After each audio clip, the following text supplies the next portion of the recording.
కాకాని గోవర్ధన్ గారిని మా అధ్యక్షులు మాజీ మంత్రివర్యులు కాకాని గోవర్ధన్ గారిని అరెస్ట్ చేసి మిగిలిన వైఎస్ఆర్ కాంగ్రెస్ పార్టీ నాయకులను కావచ్చు, కార్యకర్తలను కావచ్చు భయభ్రాంతులకు గురి చేయాలనే ఆలోచన చాలా సిల్లీగా అనిపిస్తుంది.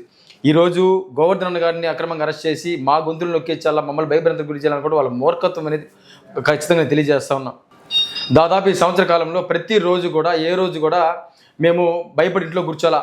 ప్రజల తరపున పోరాడాం, ప్రజల కోసం పోరాడాం.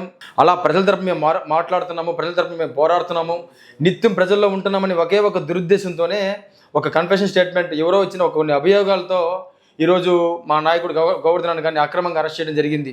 ఎప్పుడు కూడా గుర్తుపెట్టుకోండి, ఆరంభం కంటే ముగింపు అనేది ఎప్పుడు కూడా గొప్పగానే ఉంటుంది. మీరు ఆరంభించిన ఈ నీచి సంస్కృతిని మేము ఎదుర్కొని ధైర్యంగా నిలబడుతూ మీడియా ముందు మా గొంతుని మేము గలాన్ని విప్పుతూ మేము అన్నీ కూడా మేము మాట్లాడుతూ మా యొక్క న్యాయ పోరాటాన్ని ప్రజలకు తెలియజేస్తూ ఉన్నాం.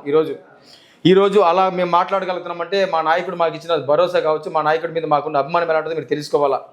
ఇదే పరిస్థితి రేపు మా ప్రభుత్వ అధికారంలోకి వచ్చినప్పుడు మీరు మొదలుపెట్టిన, మీరు ఆరంభించిన ఈ సంస్కృతిని మేము ముగించాలనే కార్యక్రమంతో మేము ముందుకెళ్తే కనీసం మీరు మీడియా ముందు కాదు కదా, నడి రోడ్లోకి వచ్చి మాట్లాడడానికి కూడా భయపడే పరిస్థితులు కూడా మీకు ఉంటాయని తెలియజేస్తూ, ఖచ్చితంగా మా నాయకుడు గోవర్ధన్ రెడ్డి గారు ఆయన చేసిన మంచి, ఆయన మీద పెట్టిన మీరు అక్రమంగా ఏదైతే పెట్టారో దాంట్లో నుంచి మంచిగా ఆయన క్లీన్ చిట్ తీసుకొని బయటకు వస్తాడని విశ్వాసాన్ని వ్యక్తం చేస్తూ, ప్రశ్నిస్తేనే తట్టుకోలేకపోయిన మీరు రేపు ఆయన రిమాండ్ నుంచి బయటికి క్లీన్ చిట్తో బయటకు వచ్చిన తర్వాత గర్జించే గలంతో ముందుకు వచ్చినప్పుడు ఆయన ఏ విధంగా తట్టుకోగలరో మీ ఊహకే వదిలిపెట్టేస్తున్నానని తెలియజేస్తూ,